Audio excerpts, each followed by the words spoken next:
Morning everyone. स्वागत है आपका हमारे चैनल पे। और आज है 19 सितंबर और यहाँ पे इम्पोर्टेंट टॉपिक को कवर किया जाता है। आप सभी जानते हैं, अगर आपको सिविल सेवा क्रैक करना है ना अच्छे मार्क्स के साथ या अच्छे रैंक के साथ ना, तो आपको पेपर को पढ़ना ही पड़ेगा, चाहे आपका मीडियम इंग्लिश हो, चाहे हिंदी हो या अदर लैंग्वेज हो आपका। क्योंकि बिना न्यूज़पेपर का आप क्लियर कर ही नहीं पाओगे। क्योंकि क्वेश्चन का जो ट्रेंड पूछे जा रहे हैं ना, आप यूपी पीसीएस का आरओ देख लो, आप एपीएससी का क्वेश्चन देख लो, छत्तीसगढ़ पीसीएस का देख लो, उत्तराखंड का, सारे जो है ना न्यूज़पेपर को जो है ना वहीं से क्वेश्चन पूछे जा रहे हैं। और ऑप्शन इतने ही कन्फ्यूज़ रहते हैं ना कि बिना आप चीज़ों पे डीपली एनालिसिस किए या किसी भी टॉपिक को अच्छे से पढ़े बिना सॉल्व नहीं कर पाएँगे। अगर आप सोचते हैं कि ऊपर-ऊपर पढ़ के 1-2 बार पढ़ के अगर हम उस क्वेश्चन को सॉल्व करते हैं, तो मुझे लगता है ये चुनौतीपूर्ण काम होगा आपके लिए। ठीक है? और हमारे कमेंट में जो वीडियो का कमेंट में मैंने देख रहा हूँ वहाँ पे, तो बहुत लोग कमेंट कर रहे हैं अभी। वहाँ पे बोला जा रहा है हमारे व्यूअर के द्वारा कि पूरा डिटेल एनालिसिस नहीं हो पा रहा। मैं आपको बता दूँ कि जो भी न्यूज़पेपर में इम्पोर्टेंट टॉपिक है, जो कि आपके एग्ज़ाम से रिलेवेंट है, सारे को कवर कर दिया जा रहा है। कोई भी टॉपिक छोड़ा नहीं जा रहा है। हाँ, उन्हीं टॉपिक को छोड़ा जा रहा है जो आपके रिलेवेंट आपके एग्ज़ाम से जुड़ा हुआ नहीं है। हाँ, आप उसको नॉलेज के लिए पढ़ सकते हैं अगर आपके पास समय होता है। तो मैं न्यूज़पेपर को और ये पीडीएफ जो आपके लिए बना है, इसको हम टेलीग्राम पे शेयर कर देते हैं। लिंक आपको कमेंट बॉक्स में मिल जाएगा। आप लोग ढूँढ लीजिएगा वहाँ पे जाके। क्लियर है? चलिए और स्टार्ट करते हैं हम लोग। सबसे पहला टॉपिक है यहाँ पे देखिए, अभी जो है ना आपको बता दें, जो भी मेंस एग्ज़ाम देंगे या मेंस एग्ज़ाम में अपीयर होंगे, तो वहाँ पे इलेक्शन कमीशन अच्छे से कवर कर लीजिएगा। ठीक है? इलेक्शन कमीशन को लेकर चाहे शॉर्ट क्वेश्चन पूछे या लॉन्ग क्वेश्चन पूछे, पूछेगा कन्फर्म। क्योंकि इलेक्शन कमीशन साल भर से न्यूज़ में आ गया। अभी बिहार में विधानसभा इलेक्शन होना है ना, तो यहाँ पे जो विपक्ष के जो लोग हैं, वो इलेक्शन कमीशन पे सवाल खड़ा कर दे रहे हैं कि जो इलेक्शन कमीशन है और जो वोट करने वाले लोग हैं, उसको रोक रहा है या उनके जो अधिकार है, उससे वंचित कर देगा। ऐसा इनका आरोप है। क्यों? क्योंकि बिहार में एक प्रोसेस चल रहा है एसआईआर। इसका फुल फॉर्म याद रखिएगा, स्पेशल और ठीक है, स्पेशल इंसेंटिव, ठीक है? और रिवीजन ऐसा करके इसका फुल फॉर्म है, ध्यान रखिएगा, एसआईआर। इसमें क्या होता है ना, जो इलेक्शन कमीशन है, वो मतदाता जो सूची होता है, जो वोटर लिस्ट होता है, उसको अपडेट करता है, उसको साफ-सुथरा करता है। साफ-सुथरा कहने का मतलब क्या हो गया? मान लो बहुत कोई जो है ना यहाँ पे जो वोटर होते हैं वो मर जाते हैं, उनकी मौत हो जाती है, तो क्या उनका नाम रहना चाहिए? नहीं रहना चाहिए। तो वहाँ पे अपडेट किया जाएगा। नए-नए वोटर जो है ना, हर साल जुड़ते हैं, तो उनको ऐड किया जाएगा। बहुत लोग बिहार से जाके कहीं और शिफ्ट हो जाते हैं, तो उनको वहाँ पे हटाया जाएगा। इसी को बोलते हैं साफ-सुथरा करना या इसी को बोलते हैं एसआईआर प्रोसेस, ध्यान रखिएगा। मेंस में क्वेश्चन पूछेगा कि इलेक्शन कमीशन जो है ना, क्या ये संवैधानिक पोस्ट है या संवैधानिक पद वाला ये पोस्ट है? ये क्वेश्चन पूछेगा आपसे प्रीलिम्स में। और इलेक्शन कमीशन का काम क्या होता है और अभी हाल के वर्षों में उसका क्रिटिसाइज़ क्यों किया जा रहा है, उस पे टिप्पणी करें। ऐसा मेंस में क्वेश्चन आएगा, ध्यान रखिएगा। तो देखिए, तो आपको क्रिटिसाइज़ में क्या लिखना है कि इलेक्शन कमीशन का जो काम होता है ना, वो इलेक्शन को सुचारू तरीके से संपादित करे। लेकिन उसकी कार्यप्रणाली, उसको पारदर्शिता को लेकर, उसकी निष्पक्षता को लेकर यहाँ पे विपक्ष लोग यहाँ पे सवाल खड़े कर रहे हैं। ये हो गया क्रिटिसाइज़। आप इसको ये चीज़ लिखेंगे। काम भी आपको बता दिए। चलिए, दूसरे मुद्दे पे आते हैं। अभी एक समझौता हुआ है। किसका? पाकिस्तान और सऊदी अरब के बीच में। ये दोनों देश के बीच में एक समझौता हुआ है, एक एग्रीमेंट हुआ है कि किसी देश पे हमला होगा, मान लीजिए पाकिस्तान पे हमला होता है, तो उसको सऊदी अरब पे भी माना जाएगा। मान लीजिए सऊदी अरब पे हमला होता है, उसको पाकिस्तान पे माना जाएगा। ऐसे 2 लोग जो यहाँ पे मिलके यहाँ पे एग्रीमेंट किए हैं, ठीक है? समझौता किया है। तो भारत अभी कहा, क्योंकि पाकिस्तान भारत के लिए चुनौतीपूर्ण है ना? क्योंकि ये आतंकवाद को प्रमोट करता है और भारत के खिलाफ साजिशें रचता है।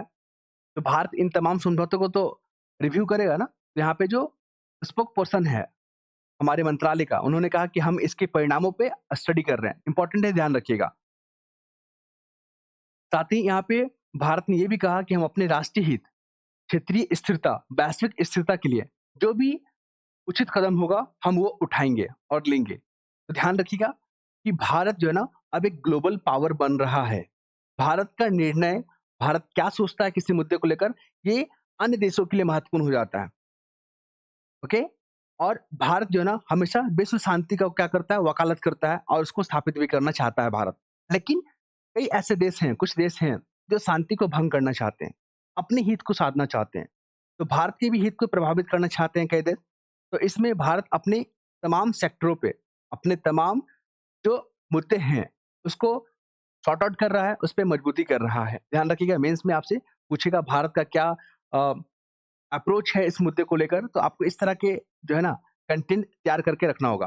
तो आपको यहाँ पे सजेशन क्या लिखना होगा कि अभी मान लीजिए क्वेश्चन मेंस में पूछेगा आपसे कि पाकिस्तान और सऊदी अरब के बीच में एक एग्रीमेंट हुआ जिससे भारत के राष्ट्रीय हित प्रभावित हो सकते हैं, इस पे टिप्पणी करें। तो आपको बता दें हाँ, हाल के दिन में जो है ना यहाँ पे पाकिस्तान और सऊदी अरब के बीच में एक एग्रीमेंट हुआ है, जिसमें ये बात रखी गई है कि अगर पाकिस्तान पे हमला होता है तो सऊदी अरब पे माना जाएगा, सऊदी अरब पे होगा तो पाकिस्तान पे माना जाएगा। ऐसा जॉइंट यहाँ पे एग्रीमेंट हुआ है। तो भारत जो है ना इससे समझौते का क्या कर रहा है, रिव्यू कर रहा है और इसके परिणामों पे जो है ना आकलन करेगा, स्टडी करेगा कि भारत को ये प्रभावित कर सकता है। इस तरह इतना लिख दीजिएगा, आपका हो जाएगा आंसर। क्लियर है? चलिए, थर्ड मुद्दे पे आते हैं। अभी अमेरिका क्या कर रहा है ना, भारत को हर तरीके से घेरने का कोशिश कर रहा है, दबाव बनाना चाह रहा है। आपको पता है कि भारत, अमेरिका के बीच में जो तनाव देखने को मिल रहा है, जो डिस्प्यूट देखने को मिल रहा है, वो टैरिफ को लेकर देखने को मिल रहा है, टैरिफ, ठीक है? क्योंकि शुरू में तो रेसिप्रोकल लगाया 25% टैरिफ, उसके बाद फिर 25% बढ़ा दिया, क्योंकि कच्चा तेल रसिया से खरीद रहा था इसको लेकर। तो 50% हो गया और भारत और अमेरिका के बीच में जो विवाद हो रहा है ना, वो टैरिफ को लेकर ही हो रहा है। आपको बता दें, जब टैरिफ बढ़ता है ना, तो एक्सपोर्ट क्या होता है, घट जाता है। जैसे भी टैरिफ 50% लगा है ना, तो भारत का एक्सपोर्ट घट गया। लेकिन भारत इन चुनौतियों को निपट रहा है। भारत अपना वैकल्पिक व्यवस्था जो है ना जनरेट कर रहा है, तमाम देशों से बातचीत कर रहा है, समझौते कर रहे हैं कि आपको जो है ना कम रेट पे क्या करेंगे, सप्लाई करेंगे। जैसे कि यहाँ पे देख लीजिए रसिया, रसिया पे जब प्रतिबंध लगाया अमेरिका और यूरोपियन कंट्री वाले लोग, वेस्टर्न कंट्री वाले लोग, कि इसका तेल कोई नहीं खरीदेगा। तो फिर रसिया ने भारत के साथ इस मुद्दे पे बातचीत किया। तो भारत ने बोला कि ठीक है ना, आप हमको दीजिए ना, हम खरीद लेंगे। तो रशिया ने अपना वैकल्पिक व्यवस्था क्रिएट किया। उसी तरह भारत पे अगर एक्सपोर्ट पे बैन लगा रहा है ना, तो भारत भी अपना अल्टरनेटिव रास्ता खोज रहा है। अन्य देशों के साथ बातचीत चल रहा है। अपनी जो प्रोडक्शन है भारत का, वो अपने भारत में ही खपाना चाहता है, अपने देश में ही खपाना चाहता है। इसलिए प्रधानमंत्री जी बार-बार अपील कर रहे हैं लोगों से कि आप कोशिश करें स्वदेशी खरीदने का, इंडिजीनियस खरीदने का। क्योंकि अभी दिवाली आने वाला है, दुर्गा पूजा आने वाला है, फेस्टिवल आ रहा है हमारा, ठीक है? तो बहुत से जो है ना चाइनीज़ प्रोडक्ट यहाँ पे उतारे जाएँगे मार्केट में। लेकिन यहाँ पे हमारा कर्तव्य है कि जो फेस्टिवल हमारा है, तो हमारा प्रोडक्ट भी यूज़ हो, ताकि यहाँ पे रोज़गार जनरेट हो, हम भारत आत्मनिर्भर बन सके। इस तरह का अब जो है ना हम लोग को कदम उठाना ही होगा।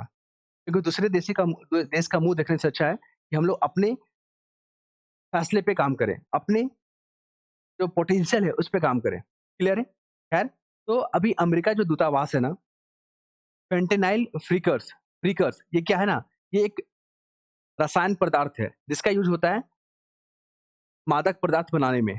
तो इसको लेकर जो है ना भारत पे भी जो है एक ग्रुप में शामिल कर दिया भारत को, कि भारत जो है ना उन देशों में शामिल हो गया जो मादक पदार्थ होते हैं, जो नशीले पदार्थ होते हैं उसका तस्करी करता है, अवैध गतिविधियों में संलिप्त होता है।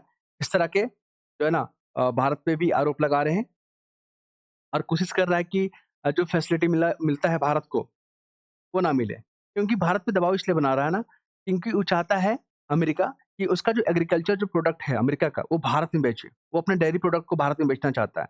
जैसे कि आप सपोज़ कीजिए, हम लोग क्या करते हैं, जो भी डेयरी प्रोडक्ट है जैसे अमूल का यूज़ करते हैं या कोई अदर प्रोडक्ट का यूज़ करते हैं, है ना? लेकिन वो चाहता है कि बटर जो हम लोग खाते हैं अमूल की जगह उसका ब्रांड का खाएँ हम लोग। ये पॉसिबल है? नहीं हो पाएगा। चलिए, नेक्स्ट मूव करें यहाँ पे। देखिए, दिल्ली का एक चिड़ियाघर है ना, वहाँ पे एक अफ्रीकी हाथी था, जिसका नाम था शंकर। ठीक है?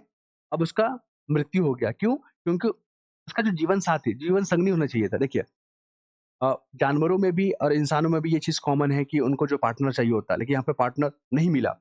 इस कारण से जो है ना ये अफ्रीकन जो हाथी है, इसका मृत्यु हो गया, ये कारण बताया गया, ध्यान रखिएगा। तो आपसे पूछेगा कि अभी हाल ही में जो है ना शंकर नाम का जो अफ्रीका मूल का हाथी जो था, मृत्यु हो गया, वो किस राज्य में या यूनियन टेरिटरी में था, या चिड़ियाघर में था, तो दिल्ली, याद रखिएगा। या हाल ही में शंकर नाम का जो है ना जानवर का मृत्यु हो गया, वो कौन-सा जानवर था? हाथी, बिल्ली, कुत्ता, ऐसा करके ऑप्शन देके आपको कन्फ्यूज़ कर सकता है, ध्यान रखिएगा। अभी आपको बता दें कि भारत अपना स्पेस जो इकोनॉमी है, उस पे काम कर रहा है। उसपे भारत एक दिग्गज प्लेयर बनने के की ओर जो है ना अग्रसर है। भारत ने ऐसे-ऐसे कारनामे किए हैं, जो कि पूरा देश जो है ना भारत का लोहा मानने के लिए तैयार हो गया है। कोई भी देश जो है ना स्पेस में अगर बढ़ना चाहता है, तो भारत को साथ लेके चलना चाहता है, क्योंकि भारत के पास जो टेक्नोलॉजी है, भारत के पास जो क्षमता है, कम कॉस्ट में वो बेहतर आउटपुट दे, ये भारत में पोटेंशियल है। तो आपको बता दें, ये व्योमित्र याद रखिएगा, ये जो है ना रोबोट है भारत का, जो गगनयान मिशन होगा ना, उससे पहले जो है ना व्योमित्र को स्पेस में भेजा जाएगा। ये क्वेश्चन पूछा गया है और आगे भी पूछेगा। निसार पूछा गया आपसे, कि निसार किन देशों के बीच का समझौता है? तो भारत और इसरो का। आपसे पूछेगा एक्सोम जो 4 है, जिसमें शुभांशु शुक्ला गए थे, तो 3 और भी गए थे यात्री। वो कौन-कौन देश से जुड़े हुए थे? उनका नाम याद रखिएगा। ये बुच बिलमोर याद रखिएगा, निक हेग, सुनीता विलियम, ये सब नाम याद रखिएगा। बोलेगा कि ये जो व्यक्ति हैं, सुर्खियों में रहते हैं, किस क्षेत्र से जुड़े हुए हैं? तो स्पेस से जुड़े हुए हैं। इस तरह के क्वेश्चन पूछे जा रहे हैं। अब हम लोग बात करेंगे हथियार को लेकर। देखिए, अब जो देश है ना, चाहे विकसित देश हो या डेवलपिंग कंट्री हो, वो हथियार खरीदने के लिए क्या कर रहे हैं? अपने बजट बढ़ा रहे हैं। क्योंकि अब जो वैश्विक स्थिरता देखने को मिल रहा है, अस्थिरता, यहाँ पे लोग अपने बजट का डेवलपमेंट में ज़्यादा खर्च ना करके डिफेंस पे ज़्यादा खर्च कर रहे हैं। अमेरिका सबसे ज़्यादा अपना जो है ना डिफेंस पे खर्च करता है, उसके बाद चाइना आता है, उसके बाद रसिया आता है, ठीक है? भारत भी जो है ना लगभग टॉप 10 कंट्री में आता है, अपने डिफेंस पे खर्च करने को लेकर। तो आखिर ऐसा क्यों? क्योंकि अमेरिका लोग को फ़ायदा होता है, अगर 2 देश लड़ रहा है ना, तो अमेरिका को फ़ायदा क्या होगा या वेस्टर्न कंट्री को क्या फ़ायदा होगा? वो अपने हथियार बेचता है। जैसे भी रसिया यूक्रेन में यूक्रेन को हथियार बेचा, ठीक है? वो नहीं चाहता है कि शांति स्थापित हो विश्व में, क्योंकि अगर शांति स्थापित हो गया तो उसका हथियार खरीदेगा कौन? ये लोग का जो चाल होता है ना, हम लोग को समझना होगा, ओके? इसलिए भारत जो है ना अब पाकिस्तान के साथ जो है ना ज़्यादा इन्वॉल्व नहीं हुआ। उसको जो सबक सिखाना था भारत ने सिखाया और वो अपने लक्ष्य पे फिर फ़ोकस हो गया भारत, ठीक है? क्योंकि अमेरिका जो है ना फिर पाकिस्तान को जो क्या करता है वो हथियार बेचता है, उसको लोन दिलवाता है। जिसने आपने देखा था आईएमएफ के माध्यम से उसको $1 बिलियन डॉलर का जो है उसको तत्काल रूप से लोन दिलवा दिया। तो अमेरिका या वेस्टर्न कंट्री जो है ना सब अपने-अपने हित देख रहे हैं। खैर तो यहाँ पे हम लोग देखेंगे हथियार को लेकर। तो देखिए, यहाँ पे जो मेन-मेन पॉइंट है, जैसे यूरोपीय कंट्री हो गया या वेस्टर्न कंट्री हो गई, ये लोग जो है ना अपने जो है डिफेंस पे ज़्यादा खर्च कर रहे हैं अपने बजट का। क्योंकि जो संघर्ष है, जो अस्थिरता है विश्व में, वो किसी से छुपा नहीं है। जैसे इज़राइल और हमास के बीच में युद्ध जो है ना 2023 में शुरू हुआ था, अभी भी चल रहा है। वहाँ पे नरसंहार हो रहे हैं, ओके? और संयुक्त राष्ट्र का जो एजेंसी है, मानवाधिकार आयोग अंतर्राष्ट्रीय, उसका भी जो रोल है, वो नग्न होता जा रहा है। इसलिए मेंस में आपसे क्वेश्चन पूछेगा कि जो वैश्विक जो संस्थाएँ हैं, क्या उसका वर्चस्व, क्या उसकी प्रासंगिकता आज नज़र आता है? इस पे अपना सुझाव दें या कमेंट करें। तो आपको बताना है कि इन मुद्दों पे वो कुछ कर ही नहीं पा रहा है।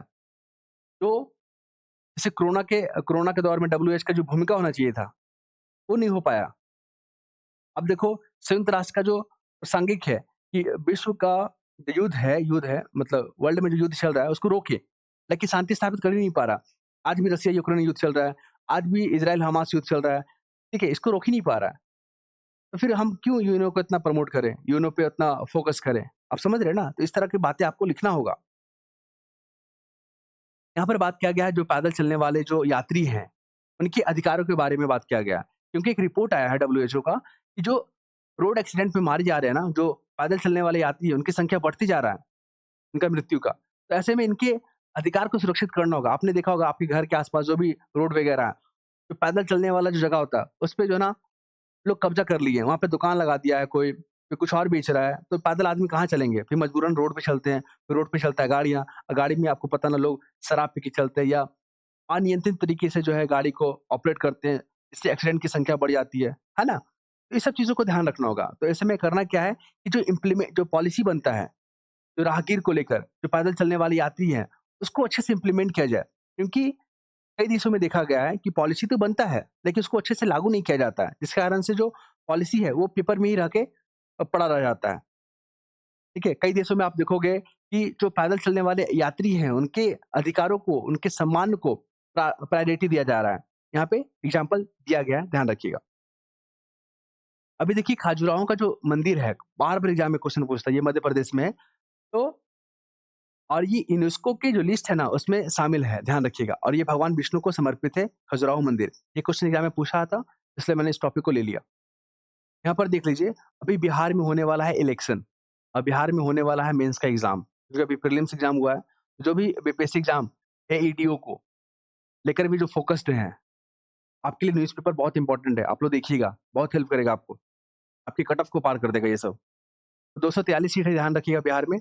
और जो विपक्ष है और जो सत्ता पक्ष है, उन्होंने कहा कि जो विपक्ष लोग हैं ना, वो घुसपैठियों को के आधार पे अपना मत को जो है ना सुरक्षित करते हैं। मतलब जो बांग्लादेशी हो गए या अन्य कंट्री से जो म्यांमार से जो है ना भारत में एंटर करते हैं और बिहार में लोग रहते हैं। आपने देखा ना, जो बांग्लादेशी लोग हैं, वो किन्नर बन के घूम रहा है, साधु बन के घूम रहा है, भारत में वो लोग शरण लिए हुए हैं। जो नागरिक का जो अधिकार है, उसको वो लोग खा जा रहा है। तो इस तरह के यहाँ पे आरोप लगाए जा रहे हैं विपक्ष पे, ध्यान रखिएगा। क्योंकि ये सब जो टॉपिक है ना, ये सब टॉपिक आपको इंटरव्यू में पूछेगा कि जो सत्ता पक्ष है, उसके क्या एजेंडे हैं, उनके क्या मुख्य विषय हैं जो अ बिहार में इस बार देखने को नज़र आ रहा है। विपक्ष इस पे विपक्ष का क्या मुद्दा है इसको लेकर? तो विपक्ष तो वोट चोरी को लेकर यहाँ पे सतर्क है। इस मुद्दे को बार-बार उठा रहा है, ठीक है? यहाँ पर देख लीजिए, ये हैं मुख्य आर्थिक सलाहकार, चीफ इकोनॉमिक एडवाइज़र, नाम याद रखिएगा, अनंत नागेश्वरन। इन्होंने कहा कि जो अमेरिका जो भारत पे दबाव बना रहा था, 50% का जो टैरिफ लगाया था, वो 2-3 महीने में जो है ना इसको रिज़ॉल्व कर देगा वो। क्योंकि अमेरिका का मोटिव था भारत पे दबाव बनाना, उसके एग्रीकल्चर वाले सेक्टर में एंटर करना, लेकिन भारत झुका नहीं यहाँ पे। भारत अपना वैकल्पिक रास्ता ढूँढ निकाला। अभी जीएसटी में रिफ़ॉर्म किया जा रहा है। ओके? चलिए ध्यान रखिएगा। यहाँ पर बात करेंगे क्लाइमेट चेंज के बारे में। देखिए क्लाइमेट चेंज जो है ना काफ़ी मुद्दा बनता जा रहा है। आपसे पूछेगा कि भारत के सामने क्या-क्या चैलेंजेज़ है? तो वैश्विक अस्थिरता, टैरिफ, क्लाइमेट चेंज, आतंकवाद, अलगाववाद, ये सब कुछ मुद्दे याद रखिएगा। जब आपको कुछ समझ में नहीं आएगा तो यही सब मुद्दे आपको लिखने होंगे मेंस में। तो यहाँ पे क्लाइमेट चेंज का जो है ना, किन-किन सेक्टर पे प्रभाव है, उसका स्टडी किया गया है। जैसे कि आप देखोगे यहाँ पे खाद्य और कृषि पे इसका क्या इम्पैक्ट पड़ेगा, फिर यहाँ पे पर्यावरण पे क्या इसका इम्पैक्ट पड़ेगा, स्वास्थ्य के सेक्टर में क्या इम्पैक्ट पड़ेगा, बीमा सेक्टर पे क्या प्रभाव पड़ेगा, इस चीज़ को याद रखिएगा। क्योंकि क्लाइमेट चेंज से आप क्या समझते हैं और ये जो है ना, किन-किन क्षेत्रों पे इसका प्रभाव है, उस पे कमेंट करें या सुझाव दें या प्रकाश डालें। आपसे मेंस में क्वेश्चन पूछेगा, आपको यही सब चीज़ लिखना है। नेक्स्ट मूव करें यहाँ पे, यह नेपाल के जो है ना प्रधानमंत्री, क्या नाम है इनका? श्री सुशीला कार्की, ओके? और ये हमारे प्रधानमंत्री। हमारे प्रधानमंत्री जी ने उनको आश्वस्त किया कि आप जो शांति स्थापित करने के जो भी प्रयास कर रहे हैं ना, भारत उसका समर्थन करेगा, भारत सहयोग करेगा। आप निश्चिंत होके आप वहाँ पे जो है ना अ, जितने भी कदम उठाए जाएँ, नेपाल के हित में, सब उठाइए, हम आपको समर्थन करेंगे। तो यहाँ पर आपको बता दें, नेपाल और भारत का जो संबंध है ना, काफ़ी सांस्कृतिक है, काफ़ी ऐतिहासिक है। भारत के काफ़ी नज़दीक है नेपाल। लेकिन इससे पहले जो प्रधानमंत्री थे, वो लोग जो है ना कम्युनिस्ट विचारधारा को काफ़ी फ़ॉलो कर रहे थे, वो चाइना की तरफ ज़्यादा वो आकर्षित हो रहे थे, जो कि भारत के सुरक्षा के लिए सही नहीं था, क्लियर है? तो अभी जो वर्तमान में जो ये है ना, इनका स्टडी पता कहाँ से हुआ है? वो बनारस विश्वविद्यालय से हुआ है, ध्यान रखिएगा। तो इनका संबंध और भारत का संबंध जो है ना, काफ़ी बेहतर होने का उम्मीद है, ऐसा जो है कयास लगाया जा रहा है। ये जैन जी याद रखिएगा, ये जैन जी जो है ना पूछेगा आपसे कि खबरों में जैन जी रहा था ना, ये किस चीज़ को संदर्भ करता है? तो आपको बता दें जो 1997 में से लेकर 2002 के बीच में जन्म हुआ है युवा, नेपाल में, उसको यहाँ पे प्रदर्शित करता है, क्योंकि यही लोग वहाँ पे विरोध किए थे, नेपाल में जो घटना घटा। ये देखिए चाबहार बंदरगाह को लेकर पूछता है, ये ईरान में डेवलप किया जा रहा है भारत के द्वारा, ओके। तो जो भी यहाँ पे पार्टी हैं, बहार बंदरगाह को डेवलप करने को लेकर, तो अमेरिका बोल रहा है उस पे हम टैरिफ लगा देंगे, तो भारत भी इस पे प्रभावित होगा, ये ओमान की खाड़ी में देखने को मिलेगा। ईरान का जो साउथ वाला पार्ट है ना, वहाँ पे ये चाबहार बंदरगाह ध्यान रखिएगा। तो आप ये भी ध्यान रखिएगा कि जो ईरान है, वो किन-किन देश के साथ सीमा साझा करता है। देखिए भारत का जो है ना, अभी 7 जगहों को यूनेस्को का जो टेम्परेरी लिस्ट है ना, उसमें शामिल किया गया है। तो कौन-कौन सी जगह है याद रखिएगा, जैसे कि कोयना कहाँ पे है? आपको महाराष्ट्र में देखने को मिलेगा, कोयना वन्यजीव अभयारण्य। आपको सेंट मेरी कहाँ है? ये कर्नाटक में देखने को मिलेगा। मेघालय में मालू गुफा देखने को मिलेगा। नागालैंड में नागा हिल्स देखने को मिलेगा। ये सब चीज़ को ध्यान रखिएगा। ये मैप है, फ्रांस से हम लोग क्या अडॉप्ट किए अपने संविधान में, ये चीज़ देखा गया है। ये हॉर्न ऑफ अफ्रीका के बारे में चर्चा किया गया है, इक्वेटर किन-किन देश के साथ सीमा साझा करता है, ब्राज़ील किन देश के साथ सीमा साझा करता है, यहाँ पे नेपाल जो है ना किन-किन जिलों के साथ सीमा साझा करता है, यहाँ पे रशिया यूक्रेन के बीच में युद्ध है तो ब्लैक सी जो है ना किन-किन देश के साथ सीमा साझा करता है, इज़राइल किन देश के साथ सीमा साझा करता है और जो ऐतिहासिक घटना है जैसे चौरा-चौरी हो गया, अमृतसर का जलियांवाला बाग हो गया, अहमदाबाद जो हो गया यहाँ पे, बारदोली हो गया, खेड़ा हो गया, दांडी हो गया, लोकेशन याद रखिए क्वेश्चन आपसे पूछता है। ये तमाम फैक्ट हम लोग ने डिस्कस किया। आई होप आप लोग को पसंद आया होगा और ये पीडीएफ आपको हमारे लिंक में टेलीग्राम लिंक जो है ना आपको कमेंट में मिल जाएगा देखने को, तो वहाँ से आप लोग जुड़ सकते हैं। धन्यवाद। जैसे होलोकॉस्ट मेमोरियल, इसको बहुत लोग नहीं पढ़े होंगे, बहुत लोग ने इसको छोड़ दिया होगा। लेकिन होलोकॉस्ट जो है ना, ये जिनोसाइड से जुड़ा हुआ शब्द है और यहाँ पर ये देखिए, यहाँ पे ये लिखा हुआ है होलोकॉस्ट।